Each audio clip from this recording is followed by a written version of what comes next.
എല്ലാവർക്കും ശ്രീമാത്രേ നമഃ. ഇനി നമുക്കിന്ന് വെള്ളിയാഴ്ചയാണ്. നമ്മുടെ അമ്മയെ ഒന്ന് കാണണ്ടേ? എത്ര കാലമായി അമ്മ അമ്മയെ കണ്ടിട്ട്. മഹാത്രിപുര സുന്ദരി, രാജരാജേശ്വരി എന്നൊക്കെ വിളിക്കണോ അമ്മ? ഇതുവരെ ഞാൻ മണിദ്വീപത്തിൽ കുറെ കാലമായി വന്നു ചേർന്നിട്ട്. ഇനിയിപ്പോ ഇന്ന് വെള്ളിയാഴ്ചയാണ്.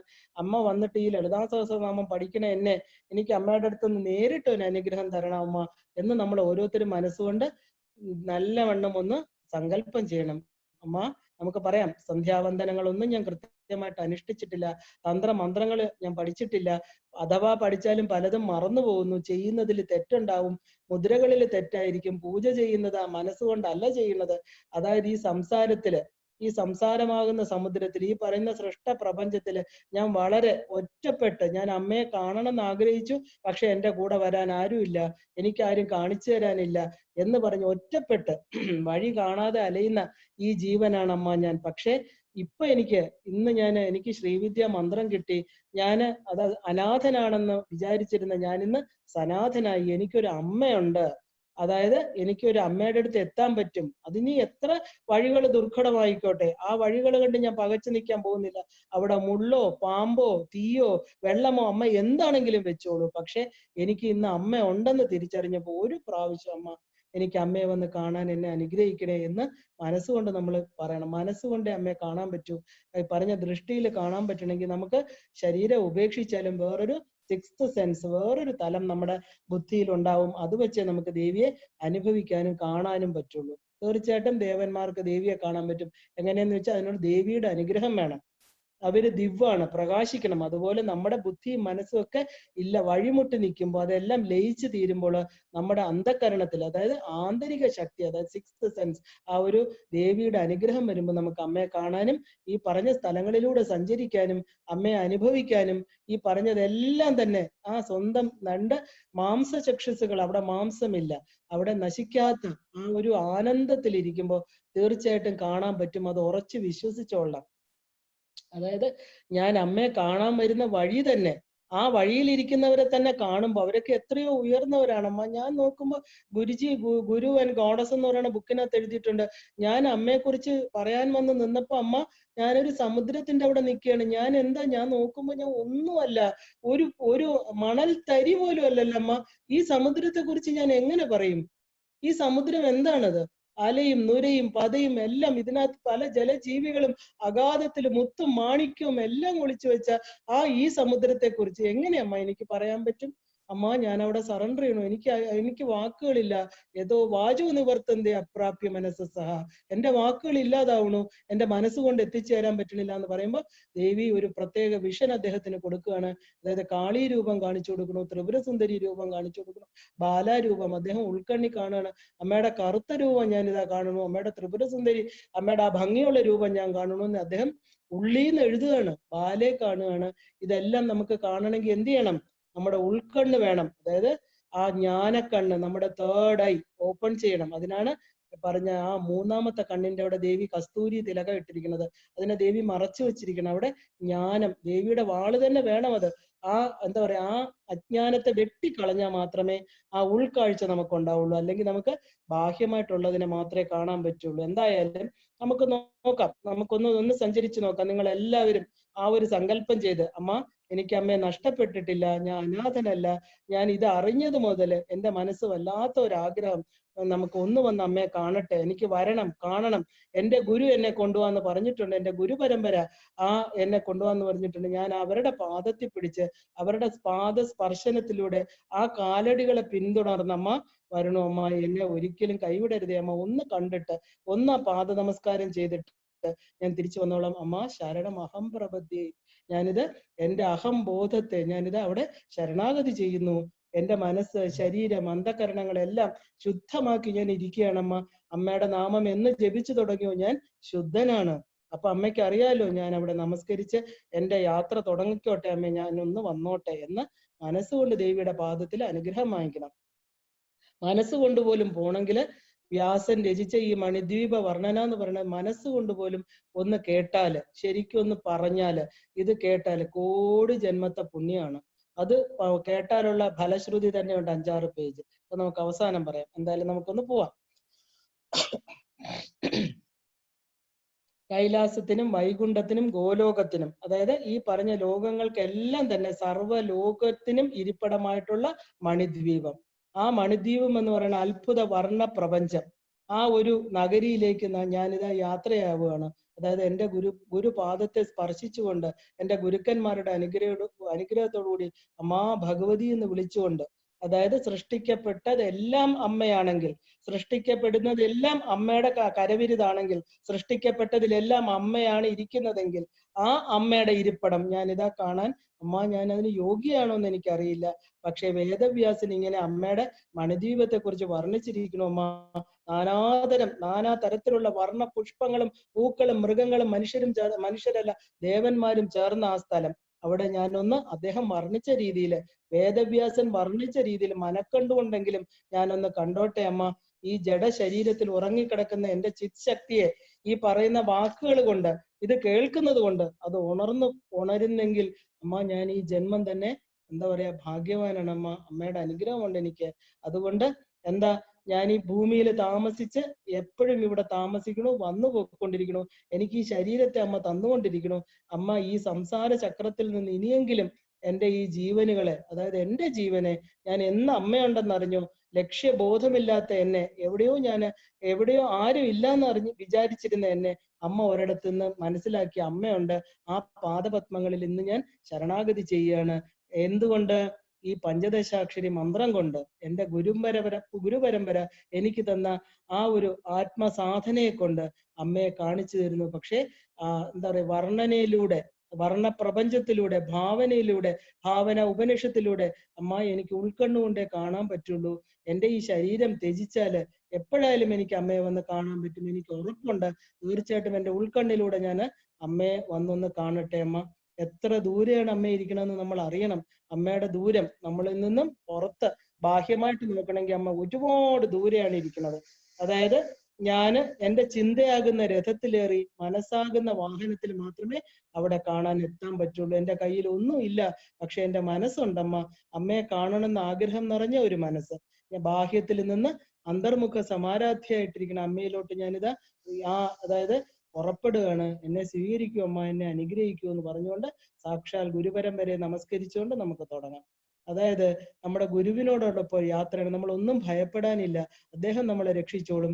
നമ്മൾ ആദ്യം പോകുന്നത് ഒരു കറുത്ത ഇരുട്ട് നിറഞ്ഞ ഒരു ടണല്. നമ്മുടെ ഗർഭപാത്രത്തിൽ നിന്ന് എങ്ങനെയാണോ പ്രസൂതി വായുവിടെ സഞ്ചരിച്ച് പുറത്തു വന്നത്, ആ ഒരു ഇരുണ്ട അറ, ആ അറയാണ് നമ്മൾ ആദ്യം കണ്ടത്. നമ്മളെ വന്ന വഴിയിലൂടെ തിരിച്ചു പോവുകയാണ്, ആ ഇരുണ്ട ഒരു വഴി. അപ്പൊ ഗുരുനാഥന്റെ കൈ പിടിച്ചിരിക്കുന്നുണ്ട്, നമുക്ക് ഭയമില്ല. പക്ഷെ നമ്മൾ കേട്ടിട്ടുണ്ട്, ഞാൻ കേട്ടിട്ടുണ്ട് അമ്മ, സുധാ സിന്ധുവിലാണ് അമ്മയുടെ അമൃത അത്ഭുത നഗരി എന്ന്. പക്ഷെ ഞാൻ എന്താണ് ഈ ഇരുട്ട്, സാരമില്ല, എൻ്റെ ഗുരു എൻ്റെ കൂടെ ഉണ്ടല്ലോ എന്ന് പറഞ്ഞ് ആ കയ്യിൽ പിടിച്ച് നമ്മൾ സഞ്ചരിക്കുകയാണ്. അതാ നമ്മള് ഇരുട്ട് നിറഞ്ഞ ഇടനാഴിലൂടെ മുഴുവനും പ്രകാശമാനമായിട്ടുള്ള ഒരു നഗരി ദൂരെ കാണുന്നുണ്ട്. സുധാ സിന്ധു മധ്യത്തിലുള്ള അത്ഭുത നഗരി. ഇതിനാണോ മണിദ്വീപം? അപ്പൊ ഗുരു പറയുന്നു, ഇതാണ് കുഞ്ഞെ മണിദ്വീപം എന്ന് പറയുന്നത്. ഈ മണിദ്വീപ് എവിടെയാണെന്ന് അറിയാമോ? ഇല്ല. നീ 74 ഭുവനങ്ങൾക്ക്, ആയിരം ബ്രഹ്മാണ്ടങ്ങൾ നിറഞ്ഞു നിൽക്കുന്ന ഈ പറഞ്ഞ ഭൂമി മണ്ഡലത്തിൽ നിന്ന് ഈ പറഞ്ഞ 14 ലോകങ്ങൾക്ക് മേളിൽ നീ ഇത്രയും പെട്ടെന്ന്, വളരെ ഒരു ഫ്രാക്ഷൻ ഓഫ് എ സെക്കൻഡ് എൻ്റെ കൂടെ നീ സഞ്ചരിച്ചു കഴിഞ്ഞു. ഈ ലൈറ്റിനേക്കാളും വേഗതയാണ് നിന്റെ ശരീരം ഉപേക്ഷിച്ചു കഴിഞ്ഞാൽ നീ എൻ്റെ കൂടെ സഞ്ചരിക്കുന്നതുകൊണ്ട് നമ്മൾ വളരെ പെട്ടെന്ന്, അതായത് ഒരു ചെറിയ ഉറക്കം ഉണരണ സമയം കൊണ്ട് ഈ വലിയ ഒരു കറുത്ത ടണൽ ഞാൻ കഴിഞ്ഞു. ഇപ്പൊ ഞാൻ എവിടെയാണ് എത്തിയിരിക്കുന്നത്? മണിദ്വീപം ദൂരെ എനിക്ക് കാണാൻ പറ്റും. അതായത് അനേകായിരം യോജന ചുറ്റളവില് ഒരു വലിയ മതില് ദൂരെ കാണുന്നുണ്ട്. അവിടെ മുഴുവനും നോക്കുമ്പോ എന്താ പറയാ, അതിസുന്ദരന്മാരായിട്ടുള്ള ദേവന്മാര്, ദേവികള് എല്ലാരും അതിനിങ്ങനെ ആ കോട്ടയ്ക്ക് കാവല് നിൽക്കുകയാണ്. എന്താ പറയാ, ആദ്യം നമ്മൾ കാണുന്നത് ഇരുമ്പ് മതില്, രണ്ടാമത് സിങ്ക് കൊണ്ടുള്ള മതില്, ടിന്ന്, കോപ്പർ, പല ലോഹങ്ങൾ കൊണ്ടുള്ള മതിലാണ് നമ്മൾ കാണുന്നത്. എത്ര പൊക്കമാണെന്ന് നമുക്ക് പറയാൻ പറ്റില്ല. ഇങ്ങനെ ഒരു താഴെ നിന്ന് നോക്കിയാൽ ആകാശം മുട്ടയെന്ന് പറയാം. അത്ര ഉയർന്ന മതിലുകള്. അവസാനം എന്താ, സ്വർഗത്തിൽ മുട്ടി നിൽക്കുകയാണോ, ഇതിന് എന്താ വഴിയുണ്ടോ? നമ്മൾ ഈ എന്താ പറയാ, ജയിലിന്റെ മതിലൊക്കെ സാധാരണ നമ്മള് ഇത്രയും പൊക്കത്തിൽ എന്താ കള്ളന്മാര് ചാടിപ്പോവാതെ, പക്ഷെ ഇവിടെ എന്തിനാ ദേവി ഇത്രയും ഉയർന്ന മതിൽ കെട്ടിയിരിക്കുന്നത്? ഒരു ജീവനും തന്റെ ശുദ്ധീകരിക്കപ്പെടാതെ ഇവിടെ നിൽക്കുന്ന കാവൽക്കാരുടെ അനുവാദമില്ലാതെ അകത്ത് വരാൻ പാടില്ല. അതുകൊണ്ടാണ് ഇത്രയും ഉയരത്തി കെട്ടിയിട്ട് അതിനെ കാവല് നിർത്തിയിരിക്കുന്നത്. ആർക്കും എന്തെങ്കിലും കള്ളം പറഞ്ഞ് ഈ പറഞ്ഞ പാസ്പോർട്ട് തിരുത്തിയോ എന്തെങ്കിലും പറഞ്ഞ് അതിനകത്ത് കയറാൻ പറ്റില്ല. അത്ര ഉയർന്ന, അത്ര പുണ്യം വേണം. അത്രയും പുണ്യം സ്വന്തമായിട്ട് സമ്പാദിക്കണം. അതിനു വേണ്ടിയിട്ടാണ് ഇത്ര ഉയർന്ന മതില്. സാരമില്ല, ഗുരു ഉള്ളതുകൊണ്ട് ഗുരുവിന്റെ കയ്യിൽ പിടിച്ച് നമ്മൾ അകത്തോട്ട്, ആദ്യത്തെ മതിൽ അകത്ത് കയറി എല്ലായിടത്തും കൽപ്പവൃക്ഷങ്ങള്, സ്വർണ്ണ പുഷ്പങ്ങള്, രത്നങ്ങള് വർഷിക്കുന്ന പഴങ്ങള്, എന്താണ് എല്ലാ ആഗ്രഹങ്ങളും സാധിപ്പിക്കുന്ന ഒരു അന്തരീക്ഷം. കാമധേനു, കൽപ്പവൃക്ഷം, ഇതൊക്കെ കേട്ടാൽ തന്നെ അറിയാം പാവപ്പെട്ട മനുഷ്യരുടെ എന്തൊക്കെ ദേവന്മാർക്ക് പോലും ആഗ്രഹ പൂർത്തീകരണം കൊടുക്കുന്നു. അവിടെ എല്ലാം എന്തൊക്കെ ദേവന്മാരാണുള്ളത്?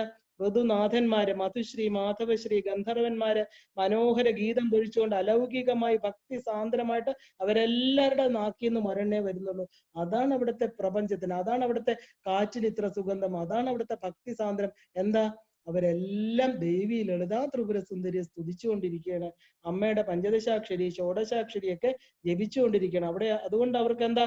സർവ്വ സന്തോഷം, ആനന്ദം. ഞാൻ എന്നുള്ള വ്യക്തിബോധം നമുക്ക് ഈ പോകുന്ന ജീവന് പോലും അതിനകത്തോട്ട് കയറുമ്പോൾ ആ വ്യക്തിബോധം അലിഞ്ഞ് ഇല്ലാതാവുന്നത് നമുക്ക് അറിയാൻ പറ്റും. ഓരോരുത്തർക്കും അവിടെ വ്യക്തിയില്ല. പിന്നെ അവിടെ ഒരു എന്താ പറയുക, അലൗകികമായിട്ടുള്ള ഒരു പ്രത്യേക എനർജി തലമാണ് അവിടെയോട്ട്. അത് കഴിഞ്ഞിട്ട് നമുക്ക് ലെഡ്, ബ്രാസ്, പഞ്ചലോഹം ഇവ കൊണ്ടുള്ള മതിലുകള്, അതായത് 6 ഋതുക്കള്, ഋതുനാഥന്മാര്, സിദ്ധന്മാര്, ദേവന്മാര്, വർഷനാഥന്മാര്, വർഷനാഥന്മാർക്ക് 12 ഭാര്യമാര്, അങ്ങനെയുള്ള എന്താ പറയാ എല്ലാവരും ദേവിയെ സ്തുതിച്ചുകൊണ്ട് തന്റെ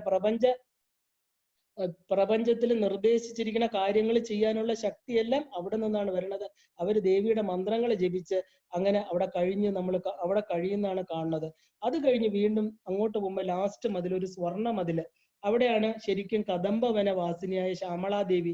നമുക്കറിയാം ലളിതാ ത്രിപുര സുന്ദരിയുടെ ഒരു മുഖ്യമായിട്ടുള്ള മന്ത്രിണി, പ്രൈം മിനിസ്റ്റർ, ആ ദേവിയാണ് അവിടെ ഉള്ളത്. ആ സ്വർണ്ണ മതിലിനകത്ത് ദേവി ഇരിക്കുകയാണ്. ദേവിയെ ഒന്ന് നമസ്കരിച്ചു. 7 അത് കഴിഞ്ഞിട്ട് 7 രത്ന മതിലുകള്.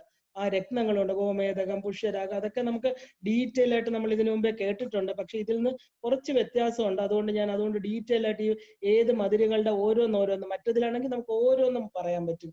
ഇത് 7 മതിലുകൾ എന്ന് മാത്രം, 7 രത്നങ്ങളുടെ പേര് മാത്രമേ പറയുന്നുള്ളൂ. 7 രത്ന മതിലുകള്. അത് കഴിഞ്ഞിട്ട് അഷ്ടദിക്പാലകരുടെ സ്ഥലം, വാരാഹി മണ്ഡപം. അവിടെ എന്താ വാരാഹി മണ്ഡപം? വാരാഹി ദേവിയുടെ സ്ഥലമാണ് അവിടെ. അവിടെ പാപങ്ങളെയൊക്കെ നശിപ്പിക്കുന്ന മഹാശക്തികളാണ്. മഹാശക്തികൾ വാരാഹി മണ്ഡപത്തില് ഈ പറഞ്ഞ വാരാഹിയുടെ ശക്തികൾ മാത്രമല്ല, ഒരുപാട് ഈ പറഞ്ഞ എന്താ പറയാ ദുഷ്ടശക്തികളെ ഇല്ലാതാക്കുന്ന വിദ്യ, ഹ്രീ, പുഷ്ടി, പ്രജ്ഞ, സിനിവാലി, കുഹു, രുദ്ര, പ്രഭ, നന്ദ, ഋദ്ധ, പൂഷ, ശുഭ, കാളരാത്രി, മഹാരാത്രി, ഭദ്രകാളി, കപാലിനി, വികൃതി, ദണ്ഡി, മുണ്ടിനി, ശുഭിനി, ശുംഭ നിശുംഭ മർദിനി, മഹിഷാസുര മർദിനി, രുദ്രാണി, ത്രിശൂലിനി, പാലിനി, അംബിക, ക്ലാദിനി. ഇത്രയും ദേവതകൾ എവിടെയാണ്? ഈ പറഞ്ഞ വാരാഹിയുടെ കോട്ടയ്ക്കകത്തിരിക്കുകയാണ്. അപ്പൊ അവരെല്ലാം തന്നെ ഈ പറഞ്ഞ വാരാഹി എങ്ങനെയാണോ നമുക്ക് ഒരു സൈന്യ നായികയായിട്ട് നമ്മുടെ ഭണ്ഡാസുരനെ വധിക്കാൻ സഹായിച്ച പോലെ ഈ പറഞ്ഞ ജീവന്റെ എല്ലാ ദോഷവശങ്ങളെയും ഇല്ലാതാക്കുന്നവരാണ് ഇവരെല്ലാം. അപ്പൊ അവരെ എല്ലാം ഒന്ന് നമസ്കരിച്ചിട്ട് നമുക്ക് അമ്മയുടെ എത്ര രൂപങ്ങളാണ് അമ്മ എനിക്കിവിടെ കാണാൻ പറ്റുന്നത്. നമുക്ക് അത്ഭുതം. നമ്മളെ ഒരു ചെറിയ ലോകത്തുനിന്ന് നമ്മളൊരു അതിബൃഹത്തായിട്ടുള്ള ഒരു സ്ഥലത്താണ് വന്നു ചേർന്നിരിക്കുന്നത്. ഇവിടെ എല്ലാം ദേവതാ സങ്കല്പങ്ങളാണ്. ഇത്രയും ദേവിമാരോ, നമുക്ക് അത്ഭുതം. അപ്പൊ നമുക്ക് കുറച്ച് നമ്മളെന്താ ശ്രീവിദ്യ ഉപാസകരായിട്ട് 5ഓ 6ഓ പേരെ കണ്ടിട്ടുള്ള, ഇവർ കുറച്ച് ദേവിമാരുടെ പേരും അറിയാം. ഇവിടെയോ ഓരോ മതിലിനകത്തും കോടാനുകോടി ശക്തികള്. അവരെല്ലാം എന്താ ചെയ്യണത്? അമ്മയെ പൂജിച്ചുകൊണ്ടിരിക്കണം. അത് കണ്ട് എന്താ പറയാ, അനങ്കസുന്ദരി, അനങ്കരേഖ, അനങ്കമേഖല, അയ്യോ ഇവര്, അതായത് നമ്മുടെ ഈ ശബ്ദ സ്പർശ രൂപ രസഗന്ധങ്ങൾക്ക് അതിദേവതകളാണ് ഇവരെല്ലാം. അത് കഴിഞ്ഞ് ഭുവനേശ്വരി, ആയിരക്കണക്കിന് ശക്തി വ്യൂഹങ്ങള്. ഭുവനേശ്വരിക്ക് ഈ പ്രപഞ്ചത്തിൽ മുഴുവനും വ്യൂഹങ്ങൾ എന്ന് പറഞ്ഞാൽ ദേവിയുടെ ശക്തി സേന നിറഞ്ഞിരിക്കുക പ്രപഞ്ചത്തില്. അഷ്ടവസുക്കളായിട്ട് ആ ദേവിയുടെ തന്നെ, ദേവി അയക്കുന്നവരെ ഈ പറഞ്ഞ പ്രപഞ്ചത്തെ നടത്തുന്നത്. അത് കഴിഞ്ഞ് അവരുടെ ശക്തി വ്യൂഹങ്ങൾ ഓരോ പ്രപഞ്ചത്തെയും ഭരിച്ചുകൊണ്ടിരിക്കുന്നത് നമുക്ക് കാണാൻ പറ്റും. അത് കഴിഞ്ഞ് വൈഡൂര്യ കൊട്ടാരം. വൈഡൂര്യ കൊട്ടാരത്തിലോ അഷ്ടമാതൃക്കള് നമുക്കറിയാം, കൗമാരി മുതൽ ചാമുണ്ട വരെ. അത് കഴിഞ്ഞ് ഇന്ദ്രനീല കൊട്ടാരം. അവിടെയോ 16 ദളങ്ങള്, വളരെ വിശുദ്ധമായിട്ടുള്ള തലം. നമുക്കറിയാം നമ്മുടെ വിശുദ്ധി ചക്രമാണ് ഈ പറഞ്ഞ 16 ദളങ്ങള്. അവിടെ ഇരിക്കുന്നത് ആരൊക്കെയാണ്? കരാളി, സരസ്വതി, ദുർഗ, ഉമ, ദുർഗ, ഉഷസ്, ലക്ഷ്മി, ശ്രുതി, സ്മൃതി, ധൃതി, ശ്രദ്ധ, മേധ, മതി, കാന്തി, ആര്യ. ഇവരെല്ലാം ഇവിടെയായിരിക്കുന്നത്. അതായത് മരതക സാലത്തില് ഗായത്രി ദേവി വേദങ്ങളും ശാസ്ത്രപുരാണങ്ങളും പഠിച്ചുകൊണ്ടിരിക്കുന്ന പോലെ ഇവരെല്ലാം ഇവിടെ എന്താ ചെയ്യണത്? ഈ 16 ദളങ്ങളില് വാഗ്ദേവതകളായിട്ട്, അതായത് വാക്കിന്റെ അധിപതികളായിട്ട് ദേവിയുടെ, നമ്മുടെ വിശുദ്ധി ചക്രം, ദേവിയുടെ ആ വിശുദ്ധി ചക്രം എന്ന് പറയും, അവിടെ ഇരുന്ന് ഇവര് തന്നെ ആശ്രയിക്കുന്ന ഓരോരുത്തരെയും ദേവിയുടെ പാദത്തിലോട്ട് എത്തിച്ചേരാൻ സഹായിച്ചുകൊണ്ടിരിക്കുകയാണ്. ഇനി മരതക സ്ഥലത്തില് ഗായത്രി ദേവി വേദങ്ങള്, ശാസ്ത്ര പുരാണങ്ങള്, പിന്നെ മഹാവിഷ്ണു, മഹാരുദ്രൻ, പാർവതി, ഇവരെല്ലാം 64 തന്ത്രങ്ങള്, ആഗമങ്ങള്, നിഗമങ്ങള്, എല്ലാ തന്ത്രശാസ്ത്രങ്ങള്, കുബേരൻ, മഹാലക്ഷ്മി, മദനൻ, രതിദേവി, ഗണപതി, പുഷ്ടിദേവി, ഇവരെല്ലാം എവിടെയാണ്? ഈ പറഞ്ഞ സാലത്തിൽ, അതായത് ഇന്ദ്രനീല സാലത്തിനകത്ത് ഉണ്ട്. അത് കഴിഞ്ഞ് നമ്മൾ അവരെ എല്ലാം തൊഴുതിട്ട് ഒരു ചുമന്ന സാലം, അവിടെ ശരിക്കും ബ്രഹ്മാവിന്റെ ആണെന്ന് പറയുന്നു. നമ്മുടെ മറ്റതിൽ ബ്രഹ്മാവാണ്, പക്ഷെ ഇവിടെ ആണെങ്കിലോ ഭഗവതി എന്ന് പറയുന്ന ദേവി അവിടെ തന്റെ 5 തത്വങ്ങളെ വിന്യസിച്ചിരിക്കുകയാണ്. പ്രലേഖ, കരാളി തുടങ്ങിയ 5 തത്വങ്ങള്. ഇനി അത് കഴിഞ്ഞിട്ട് നവരത്ന സാലം, അവിടെയാണെങ്കിലോ ഭഗവതി നടുക്ക്, അവിടെ പഞ്ച ആംനായങ്ങള്, അതായത് പഞ്ച ആംനായങ്ങൾ എന്ന് പറഞ്ഞാൽ 5 വഴികള്, 5 തത്വങ്ങള്. അവിടെ ഒന്നില് മന്ത്രയോഗം, ഒന്നില് ഭക്തിയോഗം, ഒന്നില് കർമ്മയോഗം, ഒന്നില് ജ്ഞാനയോഗം. ഊർധ്വ ആംനായത്തിലാകട്ടെ മുക്തിസ്ഥാനം. ഇത് എവിടെയാണ്? നമ്മൾ ആ നവരത്ന സാലത്തില്. അത് കഴിഞ്ഞിട്ട് അടുത്ത സാലം വരുന്നത് ദശമഹാവിദ്യകള്, കാളി, താര, ഷോഡശി, ചിന്നമസ്ത, ഭുവനേശ്വരി, ധൂമാവതി, ബഹളാമുഖി, മാതങ്കി, കമല, ഇവര് 10 പേര് ഇവിടെ ഇരിക്കുകയാണ്. എവിടെ? അടുത്ത സാലത്തില്.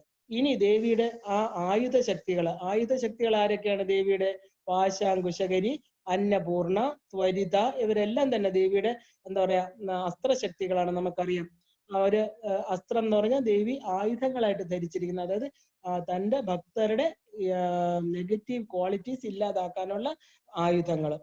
അത് കഴിഞ്ഞ് ത്വരിതാദേവി നമുക്കറിയാം. ത്വരിത ഒരു ദേവിയുടെ അർദ്ധചന്ദ്രനായിട്ട് ദേവിയുടെ തലമുടിയിൽ വെച്ചിരിക്കുന്നതാണ്. ആ ത്വരിതാദേവിയുടെ ഒരു രത്നഗ്രഹമുണ്ട് ഇവിടെ. അവിടെ ഈ ത്വരിതാദേവിയുടെ രത്നഗ്രഹം കഴിഞ്ഞ് കുറച്ച് മുകളിലായിട്ട് പോകുമ്പോൾ നമുക്ക് എന്താ കാണുന്നത്? ഒരു ഉയർന്ന ഒരു സ്ഥലം കാണാൻ പറ്റും. എന്താണത്? നമുക്കറിയില്ല. നമ്മൾ നോക്കണു, നമ്മുടെ ഗുരു പറഞ്ഞു തരാണ്, കുഞ്ഞെ ഇതാണ് അമ്മയുടെ ചിന്താമണി ഗ്രഹം. നമുക്ക് നോക്കിയിട്ടൊന്നും ഒരു എത്തുംപിടിയും കിട്ടുന്നില്ല. കാരണം വിദ്യുത് കാന്തി മണി കൊണ്ട് വിസ്തൃതമായിട്ടുള്ള 4 മണ്ഡപങ്ങളുണ്ട്. എല്ലാ മണ്ഡപത്തിനും എത്ര കാലുകളുണ്ടെന്ന് ചോദിച്ചാൽ 1000 കാലുകൾ വീതമുണ്ട് എല്ലാത്തിനും. ഇതെല്ലാം ഒരുപാട് ഇന്നർ മീനിങ് ഉണ്ട്. അത് പിന്നെ നമുക്ക് മനസ്സിലാക്കാം. എല്ലാം നവരത്ന നിർമ്മിതമാണ്. മാണിക്യം, മരതകം, വൈഡൂര്യം, ഗോമേതകം, വജ്രം, വിദ്രുമം, പത്മരാഗം, ഇന്ദ്രനീലം, ഗോമേതകം, ആ നവരത്നങ്ങൾ കൊണ്ടുള്ള 4 വളരെ ഉയർന്ന മണ്ഡപങ്ങൾ, 4 പ്രത്യേക മണ്ഡപങ്ങൾ.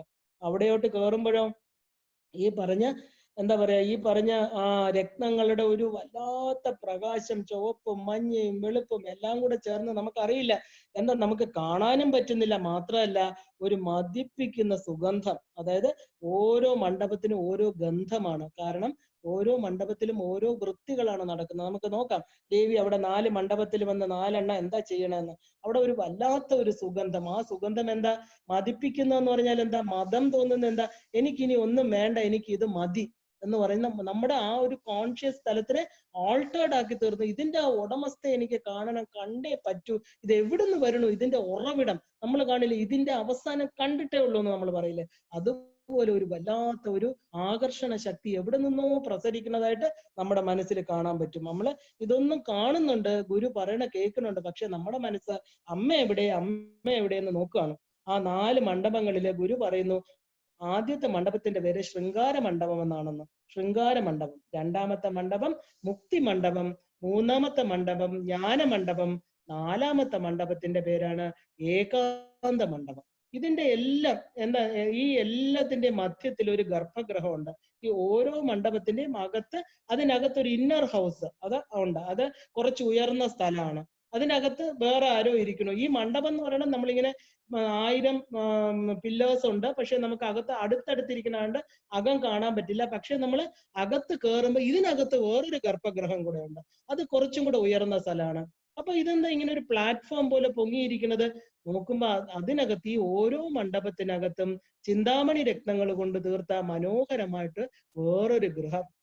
എന്താ അത് ഇരിക്കുന്ന? അത് ഒരു മഞ്ചമാണെന്ന് വേണമെങ്കിൽ പറയാം. പക്ഷെ അതിന്റെ 4 ചുറ്റും ഒരു യവനിക ഇട്ട് മൂടിയിരിക്കുകയാണ്. നമുക്ക് കാണാൻ പറ്റുന്നില്ല. അതിന് ഒരു പലകയുണ്ട്, നമുക്ക് കാലുകളെ കാണാൻ പറ്റും. അതായത് കാലുകൾ 4 കാണാൻ പറ്റും, അതിന്റെ പലകയും കാണാൻ പറ്റും. പക്ഷെ പലകയ്ക്ക് മേളിലായിട്ട് അവിടെ ഇരിക്കുന്നവരെ നമുക്ക് കാണാൻ പറ്റുന്നില്ല. ഒരു രഹസ്യം പോലെ അതിനെ മറച്ചു വെച്ചിരിക്കുകയാണ്. അപ്പൊ നമ്മൾ നോക്കുന്നു, ഗുരു പറയണ, കുഞ്ഞെ നോക്കൂ, ഇത് ആരാണ്, ഈ കാലുകൾ ആരുടെയാണെന്ന് നോക്കൂ. നോക്കുമ്പോ ഒരു കാല് ബ്രഹ്മാവ്, ഒരു കാല് വിഷ്ണു, ഒരു കാല് രുദ്രൻ, ഒരു കാല് മഹേശ്വരൻ. എന്താ വേണ്ടത്? അഷ്ടദിക്പാലകരുടെയൊക്കെ മുകളിൽ വന്നു കഴിഞ്ഞപ്പോൾ നമ്മുടെ പ്രപഞ്ചത്തിനെ സൃഷ്ടിസ്ഥിതി സംഹാരകാരകർ എന്ത് ചെയ്യുന്നു? അനുഗ്രഹം, തിരോധന, 5 പഞ്ചകൃത്യങ്ങൾ ചെയ്യണവര് ഈ പറയുന്ന ആരോ, ഒരു രഹസ്യമായിട്ടിരിക്കുന്ന ആരോ ഇരിക്കുന്നു അവിടെ. അദ്ദേഹം, ആ അമ്മ ഇരിക്കുന്ന കട്ടിലിന്റെ പലകയായിട്ടും അവരുടെ കാലുകളായിട്ടും തീർന്നിരിക്കുകയാണ് ഈ പറഞ്ഞ ഇത്രയും ഉയർന്ന ഉള്ളവര്. പലക സദാശിവൻ, അനുഗ്രഹം തരുന്ന ആളാണ് സദാശിവൻ. അദ്ദേഹം എന്ത് ചെയ്യുന്നു? പലകയായിട്ട് അവിടെ കിടക്കുകയാണ്. അപ്പൊ ഇതിന് ഇനി എങ്ങനെയാ ഇത് മുകളിലോട്ട് നമ്മൾ പോവുക? നോക്കുമ്പോ 36 പടികൾ കിടപ്പുണ്ട്. ഈ മൂലപ്രകൃതി, അതായത് ഈ പറഞ്ഞ മൂലപ്രകൃതി മഹാപുരുഷനും ഇരിക്കുന്ന സ്ഥലത്തിന് 36 പടികളുണ്ട്. നമ്മുടെ ജീവൻ ഈ പറഞ്ഞ ശരീരത്തെ സ്വീകരിക്കുമ്പോൾ 36 തത്വങ്ങളുണ്ട്. ഈ തത്വങ്ങളിലൂടെ വിഘടിച്ച് കർമ്മേന്ദ്രിയങ്ങളും ജ്ഞാനേന്ദ്രിയങ്ങളും പഞ്ചഭൂതങ്ങളും പഞ്ചതന്മാത്രകളും എല്ലാമായിട്ട് വിഭജിച്ചതിന് ശേഷമാണ് ഈ 36 തത്വങ്ങളിലൂടെയാണ് ഇതിനകത്തിരിക്കുന്ന ശിവബോധം ജീവനായിട്ട് തീരുന്നത്. അതായത് ഇതിനകത്ത് നമ്മുടെ ഫിസിക്കൽ ഫോർമേഷൻ ആണ് ഈ 36 പടികൾ. അതായത് എപ്പോ നമ്മുടെ ശരീരബോധത്തെ നമ്മൾ ഉപേക്ഷിച്ചോ അപ്പൊ മാത്രമേ നമ്മൾ ഈ 36 പടി കയറുവാൻ, നമ്മൾ ഓൾറെഡി അവിടെ കയറി കുറച്ച് സമയം കഴിഞ്ഞപ്പോ തന്നെ നമ്മുടെ ആ ബോധമെല്ലാം പോയി, നമുക്ക് ശരീരബോധമൊന്നും ഇല്ല. പക്ഷെ എന്നാൽ ഇത് കാണുമ്പോൾ അയ്യോ ഇതെന്താണെന്ന് ചോദിക്കുമ്പോൾ ഗുരു പറയുകയാണ്, ഇതിനകത്ത് മൂലപ്രകൃതിയും മഹാപുരുഷനും ഇരിക്കുകയാണ്. നമുക്ക് ഈ ജീവൻ, അതായത് നമുക്ക് ഭൂമിയിൽ വരുമ്പോൾ ഫിസിക്കൽ ഫോർമേഷൻ, അതായത് ഈ സ്ഥൂല ശരീരം തരുന്നത് ഈ 36 തത്വങ്ങളാണ് കുഞ്ഞെന്ന് പറയുക. അപ്പൊ ആരാണ് ഈ മഹാദേവനും മഹാദേവിയും? എന്താണ് അവരെ എനിക്ക് കാണാൻ പറ്റൂ? ഇല്ല, നിനക്കതിന് സമയമായിട്ടില്ല. പക്ഷെ ഞാൻ പറഞ്ഞു തരാം. ഇതിനകത്ത് ഇരിക്കുന്നത് 5 മുഖങ്ങളോട് കൂടിയ കാമേശ്വരനും മഹാദേവിയുമാണ്. അവർക്ക് രണ്ടുപേരും ഒരുപോലെ ഇരിക്കും കാഴ്ചയില്. അവർക്ക് 4 കൈകളുണ്ട്, 3 കണ്ണുകളുണ്ട്, പാശം അങ്കുശമുണ്ട്, പുഷ്പബാണങ്ങളുണ്ട്, കരിമ്പി വില്ലുണ്ട്. ഒരു കൈ, അവർക്ക് 6 കൈകളാണ്. അവർക്ക് ഒരു കൈ സദാ അനുഗ്രഹം തന്നുകൊണ്ടിരിക്കണു, ഒരു കൈ സദാ വരദത്തെ കൊടുത്തുകൊണ്ടിരിക്കണു. വരൂ അഭയം, എൻ്റെ അടുത്ത് വരൂ, ഞാൻ നിന്നെ രക്ഷിക്കാം, നീ ഭയപ്പെടണ്ട. ആ ഭയം, നീ ഭയപ്പെടാതെ വരൂ, നിന്റെ ഒറിജിനൽ ആയിട്ടുള്ള സ്ഥാനം, നിനക്ക് എന്നെ കാണണമെങ്കിൽ കുറച്ചും കൂടെ സമയം എടുക്കുമെന്ന് പറഞ്ഞ് അഭയം, പേടിക്കണ്ടെന്ന് കാണിക്കുകയാണ്. വരദം, എന്ത് ചോദിച്ചാലും കൊടുക്കാം, തരാം, അത് എന്നെ വേണം എന്ന് പറഞ്ഞ് ബാക്കിയെല്ലാം ഉപേക്ഷിക്കുന്ന ഒരു ജീവന് എന്ത് വേണമെങ്കിലും തരാം എന്ന് പറഞ്ഞിരിക്കുന്ന കാമേശ്വരനും കാമേശ്വരിയുമാണ് ഇതിനകത്തിരിക്കുന്നത്. ഇതാണ് യഥാർത്ഥ മൂലപ്രകൃതി, അർദ്ധനാരീശ്വര സങ്കല്പം. ഇതിനെ സേവിക്കണ 3 പേര് ചുറ്റും നിപ്പുണ്ട്. അവര് സമ്മതിക്കാതെ ഈ കർട്ടൻ മാറ്റാൻ പറ്റില്ല. ഇച്ഛാശക്തി, ജ്ഞാനശക്തി, ക്രിയാശക്തി, ഇത് 3 പേരും സദാ ദേവിയുടെ ചുറ്റുമുണ്ട്. കൂടാതെ ദേവിക്ക് ചുറ്റും അടുത്ത സെറ്റ് ആൾക്കാരുണ്ട്. ലജ്ജ, തുഷ്ടി, പുഷ്ടി, കീർത്തി, കാന്തി, ക്ഷമ, ദയ, ബുദ്ധി, മേധ, സ്മൃതി, ലക്ഷ്മി. നമുക്കറിയാം ഇവരൊക്കെ നമ്മൾ ദേവി മഹാത്മ്യത്തിൽ അവരുടെ എല്ലാം പേര് കേട്ടിട്ടുണ്ട്. ഇവരൊക്കെ എന്താ? ഇതൊക്കെ ദേവിയുടെ ഐശ്വര്യ സമ്പത്തികളാണ്. ദേവി അവര് വിട്ടുപോവില്ല. അവരെപ്പോഴും ദേവിയെ സേവിച്ചുകൊണ്ട് ചുറ്റും നിൽക്കും. എല്ലാവരും സ്വരൂപം ധരിച്ച്, അതായത് ഈ ലക്ഷ്മിക്ക് ലക്ഷ്മിയുടെ രൂപം, കാന്തിക്ക് കാന്തിയുടെ രൂപം, ഓരോരുത്തരെയും കാണണമെങ്കിൽ ഇവിടെ ചെല്ലണം. അത് യഥാർത്ഥ രൂപത്തെ കാണണമെങ്കിൽ അവരെല്ലാം സ്വരൂപം ധരിച്ച് ദേവിയെ സേവിച്ചു കൊണ്ടിരിക്കുകയാണ്. മാത്രമല്ല പിന്നെയും ഉണ്ട് ആര്? 9 പീഠശക്തികള്. അവരാരൊക്കെയാണ്? ദേവിയുടെ തോഴിമാരെന്നൊക്കെ പറയും നമ്മള്. ജയ, വിജയ, അജിത, അപരാജിത, നിത്യ, വിലാസിനി, ഭോക്ത്രി, അഘോര, മംഗള. ഇവർ 9 പേര് ദേവി അവിടെ സേവിച്ചുകൊണ്ടിരിക്കണം. ഇവരെയാണ് നമ്മള് ദേവിയുടെ പീഠശക്തികൾ എന്ന് പറഞ്ഞ. പീഠം എന്ന് പറഞ്ഞാൽ നമ്മൾ പറയണ 51 പീഠം ഭൂമിയിലുള്ളതല്ല, ദേവിയുടെ 9 തലങ്ങൾ, അതായത് നമ്മുടെ സഹസ്രാരം വരെയുള്ള നമ്മുടെ ശരീരത്തിൽ ഇരിക്കുന്ന 9 തലങ്ങൾ. അതാണ് നമ്മൾ ദേവി ഭഗവാനോട് കൂടി ഇരിക്കുന്ന ആ ഒരു ജീവന് മൂലാധാരം കടന്ന് തന്റെ 9ാമത്തെ ചക്രത്തിൽ എത്തുമ്പോൾ മാത്രമേ ഈ പറഞ്ഞ ദേവതകളെല്ലാം തന്നെ ദേവിയെ കാണാൻ നമുക്ക് അനുവാദം തരുള്ളൂ, ആ തിരസ്കരണി മാറ്റുള്ളൂ എന്നർത്ഥം. അപ്പോ ദേവി ഭഗവാനോടൊപ്പം ഈ 4 മണ്ഡപങ്ങളിലും മാറി മാറി ഇരിക്കുന്നു എന്ന് പറഞ്ഞു. എന്താണ് ദേവി ഈ 4 മണ്ഡപത്തില് ദർശനം കൊടുക്കാൻ വേണ്ടി വരുന്നത്? ജ്ഞാന മണ്ഡപത്തിൽ വന്ന് ദേവി വേദങ്ങളാൽ ആരാധിക്കപ്പെടും. അവിടെ ഇരിക്കുമ്പോൾ എല്ലാവരും എന്ത് ചെയ്യും? വേദസൂക്തങ്ങൾ ജപിക്കും. അമ്മ അനുഗ്രഹിക്കണം എന്നൊക്കെ പറഞ്ഞ് എന്താ പറയാ, ഗായത്രി ദേവിയൊക്കെ വന്ന് അമ്മയെ പൂജിക്കും.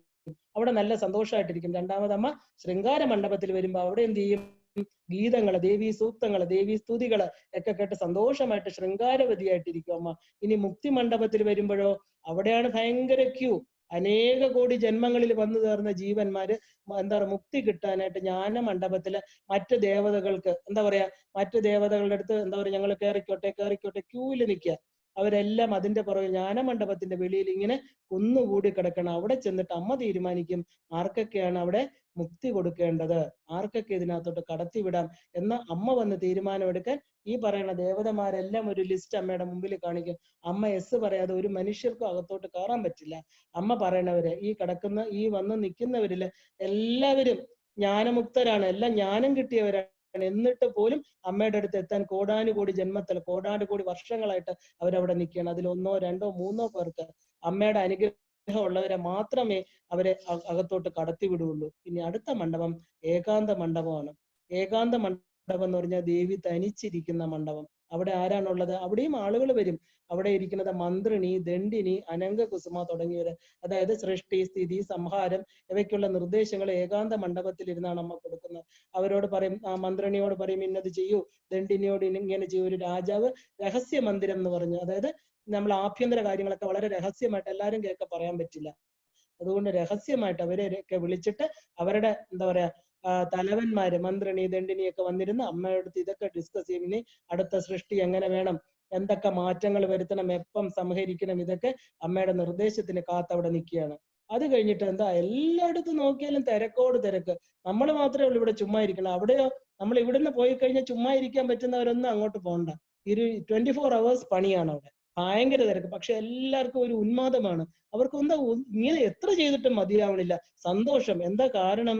ആ ഒരു സന്തോഷമായിട്ട് ആനന്ദ സ്വരൂപമായിട്ടുള്ള സാക്ഷാൽ ത്രിപുരസുന്ദരിയുടെ ആ ഒരു റേസ്, ആ ദേഹത്തു നിന്ന് വരുന്ന ഒരു വല്ലാത്ത ഒരു എനർജി, ആ ഒരു ഇതിൽപ്പെട്ട് സന്തോഷത്തോടു കൂടി അമ്മയെ സേവിക്കുന്നതില്, അമ്മയുടെ സാമീപ്യം കിട്ടുന്നതില്, അമ്മയുടെ സാലോക്യം കിട്ടുന്നതില്, അമ്മയുടെ സാരൂപ്യ മുക്തി കിട്ടുന്നതില് സന്തോഷമായിട്ട് അവർക്ക് കിട്ടിക്കഴിഞ്ഞു. ഇവിടെ വന്നവർക്കെല്ലാം അത് കിട്ടിക്കഴിഞ്ഞു.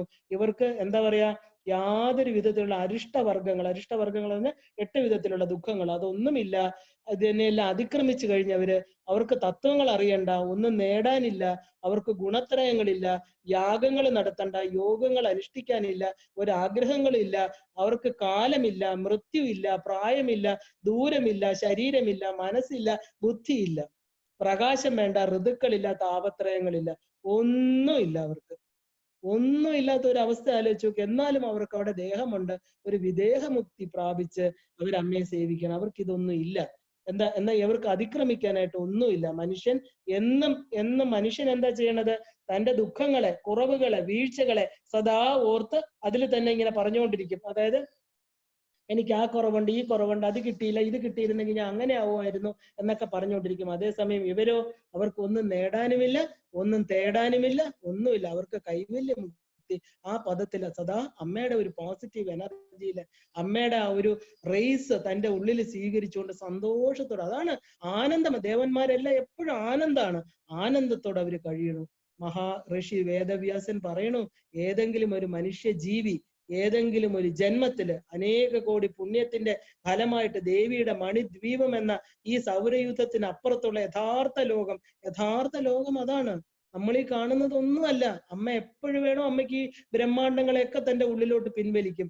അവിടെ യാഥാർത്ഥ്യം, അതാണ് സത്യം. ആ സത്യമായിട്ടുള്ള ഈ മണിദ്വീപത്തെ കുറിച്ച് ഒന്ന് ചിന്തിക്കുകയോ, ഇതിനകത്തിരിക്കുന്ന എല്ലാം ദേവതമാരുടെ പേരൊന്ന് ഉച്ചരിക്കുകയോ, ഇതിനകത്തിരിക്കുന്ന അമ്മയെ രാജരാജേശ്വരി, മഹാദേവി എന്നൊക്കെ ഒന്ന് വിളിച്ച് മനസമാധാനം, സന്തോഷം ഒക്കെ എനിക്ക് തരൂ എന്ന് ചോദിക്കുകയാണെങ്കിൽ അവർക്ക് എന്തൊക്കെ കിട്ടും?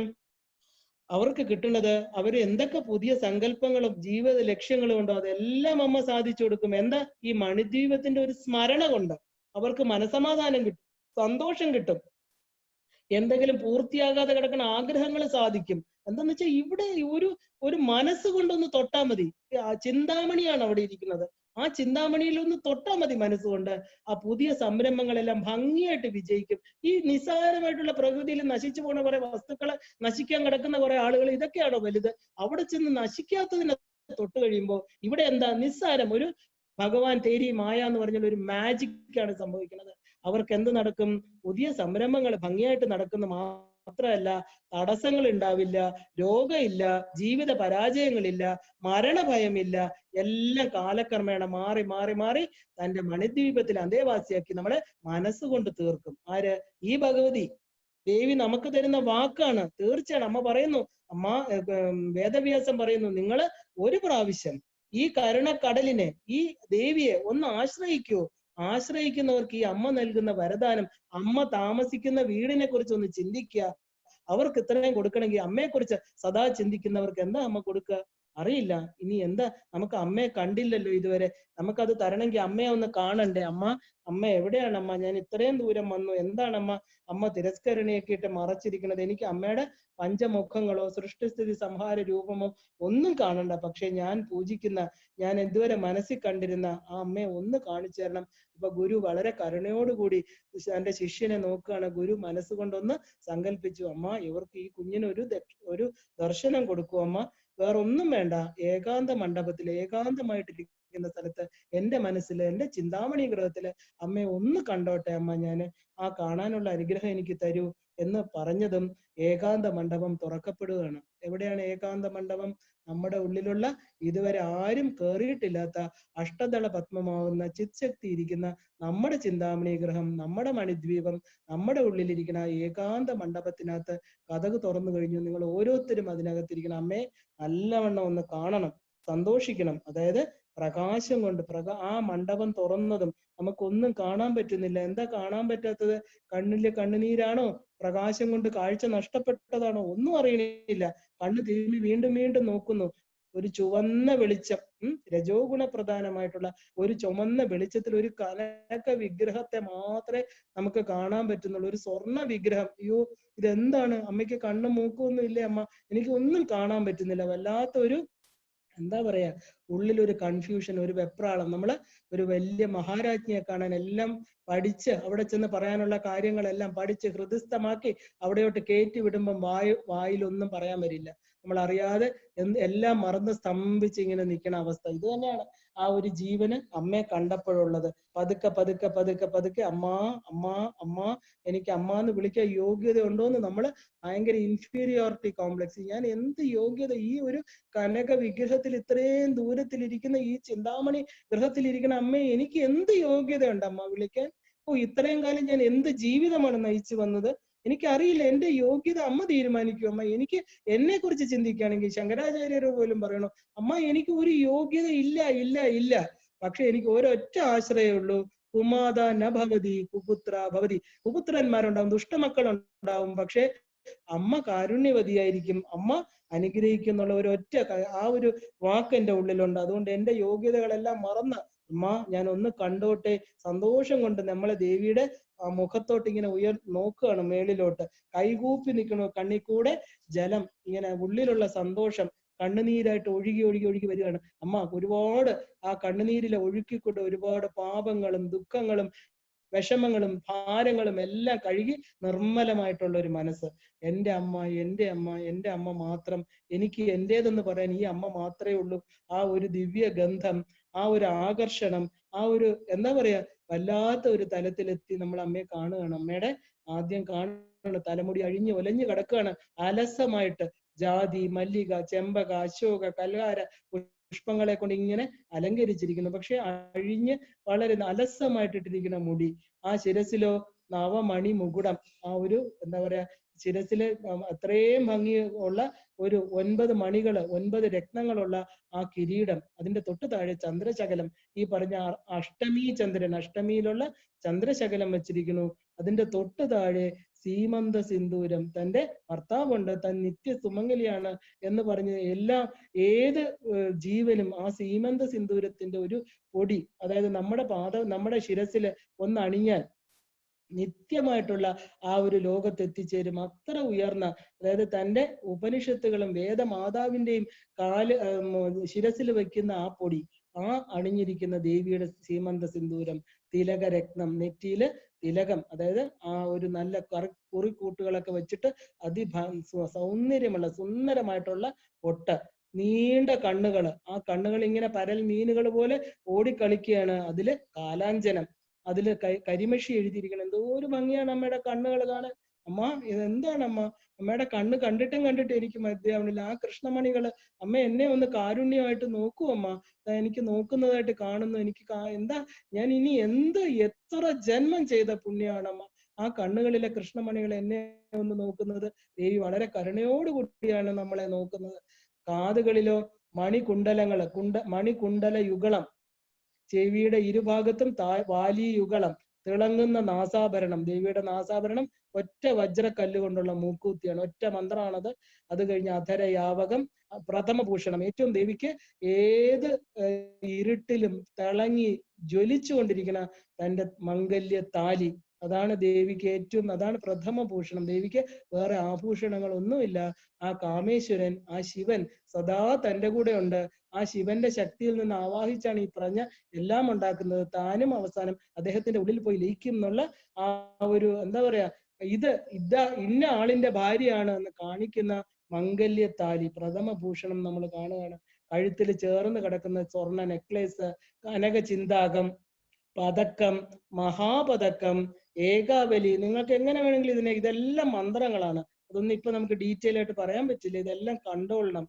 മഹാപതക്കം, ഏകാവലി, മുക്താവലി, ചന്നവീരം, അതായത് സാരി കുത്തുന്നത്, ഇല്ലെങ്കിൽ നമുക്ക് പൂമാലയായിട്ടും കാണാം. അത് രണ്ട് സൈഡും തുറന്ന പൂമാല, കേയൂരയുഗളം, കേയൂരയുഗളം, ചതുഷ്ടയം, തലയാവലി, ഊർമികാവലി, കാഞ്ചിധാമം അരക്കെട്ടില്, കടിസൂത്രം, സൗഭാഗ്യാഭരണം, പാദത്തിലെ പാദകടകങ്ങള്, രത്നനൂപുരം, പാദാങ്കുലീയം, ഇതെല്ലാം. പിന്നെ 4 കൈയിലോ ഏകകരെ പാശം, അന്യകരെ അങ്കുശം, ഇതരകരെ പുണ്ട്രേഷു ചാപം, അപരകരെ പുഷ്പബാണം.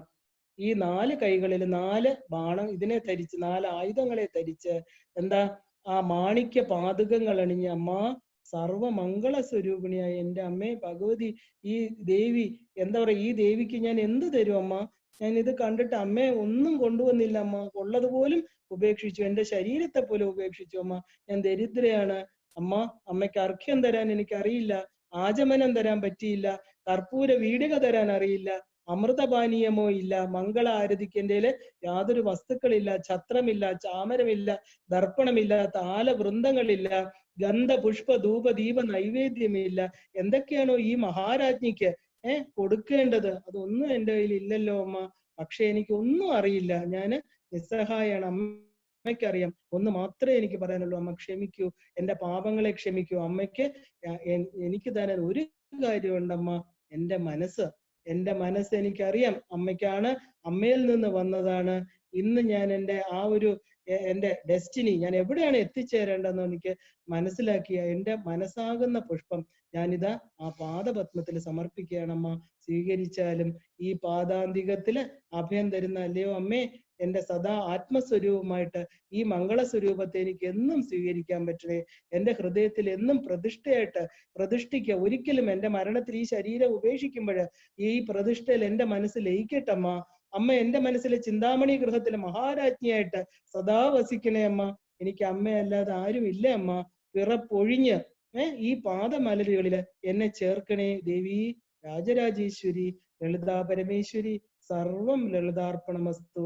സർവമംഗളമംഗല്യേ ശിവേ സർവ അർത്ഥസാധികേ ശരണ്യേ ത്രയംബകേ ദേവി നാരായണി നമോസ്തുതേ. അമ്മേ ശരണാഗതരെ കൈവിടാത്ത ഞാൻ ശരണാഗതയാണമ്മേ. എനിക്ക് ശരണം ആ പാദപത്മങ്ങളല്ലാതെ ഒന്നുമില്ല. ഇന്നെല്ലാം ഉപേക്ഷിച്ച് എന്റേത് ഇതുവരെ ഞാൻ വിചാരിച്ചിരുന്നതെല്ലാം ഉപേക്ഷിച്ച് അമ്മയുടെ ആ പാദ അന്തികെ എത്തിച്ചേർന്ന ഈ ജീവനെ അമ്മയുടെ പാദത്തിൽ ചേർക്കണേ. എനിക്ക് വേറൊന്നും ചോദിക്കാനില്ല, ഒന്നും പറയാനില്ല. ആ പാദപത്മങ്ങളിൽ തല ചേർത്ത് നമുക്ക് നമസ്കരിക്കാം.